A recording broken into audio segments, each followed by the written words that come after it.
যেটা বলতে চাচ্ছিলাম, কোন দল বল নির্বিশেষে ইসলামিক আইন অনুযায়ী দেশটা পরিচালনা করা হোক। একটু ভেবে দেখুন তো, একজন মুসলিম হিসাবে, একজন সর্বশ্রেষ্ঠ মানব জাতি হিসাবে এক আল্লাহর উপর ভরসা করে এমন কোনো ব্যক্তিকে রাষ্ট্র পরিচালনা করতে দেওয়া যায় কিনা যে রাষ্ট্রের কোনো ক্ষতি করবে না, বাট যেটুকু আইন তিনি বাংলাদেশের জন্য গঠন করবে সেটুকু আল্লাহ তালার কোরআনের মাধ্যমে গঠন করবে এবং আল্লাহ তালার দেখানো পথ হিসাবেই রাষ্ট্র পরিচালনা করবে। আল্লাহ তালা এক আল্লাহর উপর ভরসা করে মুসলিম কান্ট্রির দেশে যে আল্লাহ তালা যে আইন দিয়েছেন সেই আইন মোতাবেক আমাদের বাংলাদেশে 91% মুসলিম কান্ট্রিতে যেন এটা স্থাপিত করা হয়, এইটুকু আপনাদের কাছে আমার একটাই রিকোয়েস্ট। শুধু একটা দলই আপনাকে বাঁচাইতে পারবে, সেটা হচ্ছে ইসলামের পথে যুদ্ধ করে যদি আপনি শহীদ হয়ে যান, একমাত্র আল্লাহ তালাই আপনার বিচার করবে, আপনার জায়গা হবে জান্নাতুল ফেরদাউসে ইনশাআল্লাহ।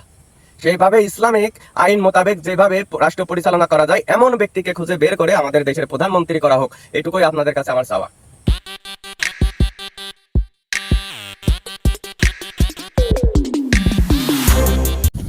আপনি কি আওয়ামী লীগ করেন, নাকি বিএনপি, নাকি জামাত, নাকি শিবির, নাকি জাসদ, ইত্যাদি ইত্যাদি, ছাত্রলীগ, যুবলীগ, যে যাই করেন না কেন, আজ রাতে ঘুমানোর আগে একটা কথা চিন্তা করবেন। সর্বপ্রথম আপনি একজন মুসলিম, আর মুসলিম হিসেবে আপনার দায়িত্বটা কি? বাংলাদেশ, এই দেশ 91% মুসলিম থাকা সত্ত্বেও আমরা ইসলাম প্রচার করতে পারি নাই। আমরা এতটাই দুর্বল ছিলাম যে শুক্রবার নামাজের আগে আমাদের সম্মানিত ইমাম সাহেব যে বয়ানটা দেন, সেটাও তিনি মন খুলে নিজের স্বাধীনভাবে সেই বয়ান দিতে পারেন নাই। আমরা এতটাই দুর্বল ছিলাম যে একটি মাহফিল ময়দান হাজার হাজার মানুষের সামনে মাত্র কয়েকজন পুলিশ এসে হুজুরকে ধরে নিয়ে যাচ্ছে, বাট সেটাও আমরা প্রতিবাদ করতে পারি নাই। কতটা দুর্বল থাকলে যে মাত্র 10টা পুলিশ এসে মাহফিল ময়দান থেকে একটি মাত্র হুজুরকে ধরে নিয়ে যাচ্ছে, বাট আমরা হাজার হাজার শ্রোতা থাকতেও কোনো প্রকার প্রতিবাদ করতে পারি নাই। আমি কি আসলে মুসলিম, নাকি আমাদের পরিপূর্ণ ইমান এখনো আসেনি? ইমানটাকে মজবুত করুন, নিজেকে মুসলিম হিসেবে পরিচিতি করুন, দেখবেন এটা অনেক ভালো যাচ্ছে।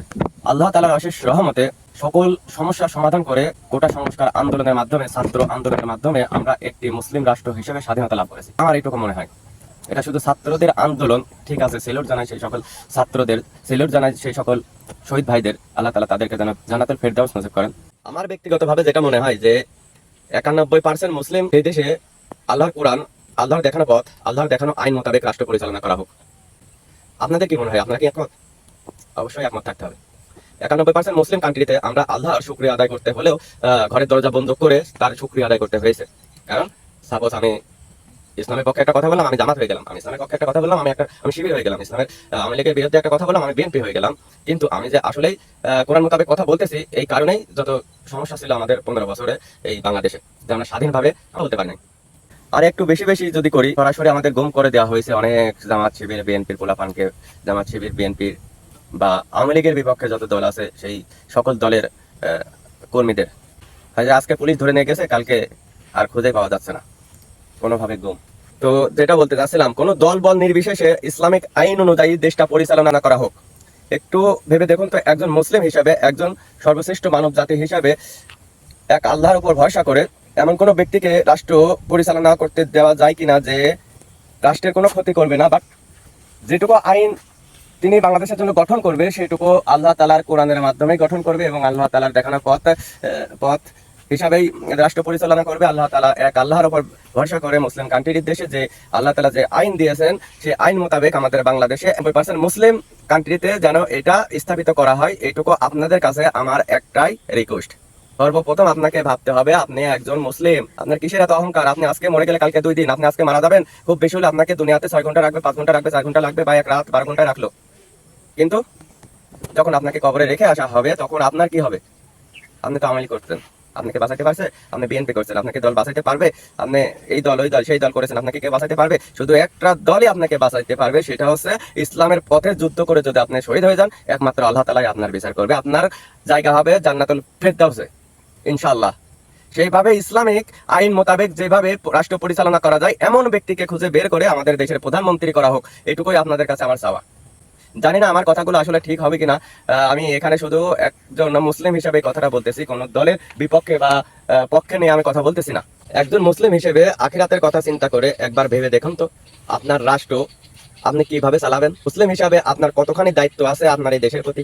আমরা এতটাই দুর্বল ছিলাম যে দলের প্রতি, যে আমি মুসলিম এবং এই দেশে 91% মুসলিম থাকা সত্ত্বেও আমরা ইসলাম প্রচার করতে পারি নাই। শুধু এইটুকু ভেবে দেখুন যে আজকে গোটা 5 তারিখে আমাদের মাননীয় প্রধানমন্ত্রী ত্যাগ করছেন। মাত্র এই 3 দিনেই আপনি দেখুন সারা বাংলাদেশে কিভাবে রাষ্ট্রটা পরিচালনা করা হচ্ছে, ছাত্ররা কিভাবে বাংলাদেশকে পরিষ্কার পরিচ্ছন্নতা করছেন, কিভাবে সে আইন এই 3 দিন চলতেছে।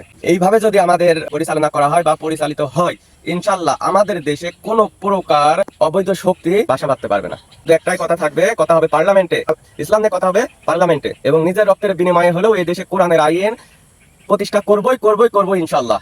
আপনাদের এক হতে হবে। এখনো হযরত মুহাম্মদ সাল্লাল্লাহু আলাইহি সাল্লামের দিক নির্দেশনা অনুযায়ী একটা মুসলিম যেভাবে চলতে পারে, আমাদের কান্ট্রিটা সেভাবে চালাতে হবে, আমাদেরকেও সেভাবে চলতে হবে। জানি না আমার কথাগুলো আপনারা কিভাবে নেবেন।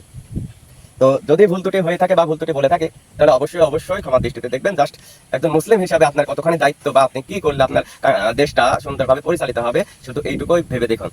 তো কথা বেশি বলবো না, আজকের মতো এই পর্যন্তই। সবাই ভালো থাকবেন, সুস্থ থাকবেন। যদি আমার কথাগুলো আপনাদের ভালো লাগে তাহলে অবশ্যই লাইক, কমেন্ট, শেয়ার করে পাশে থাকবেন। আমার চ্যানেলটাকে সাবস্ক্রাইব করে দেবেন, এবং আপনাদের ভালোবাসা পাইলে ইনশাল্লাহ অনেক দূরে এগোতে পারবো।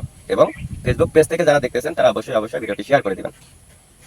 আসসালামু আলাইকুম রহমতুল্লাহি ওয়া বারাকাতুহু।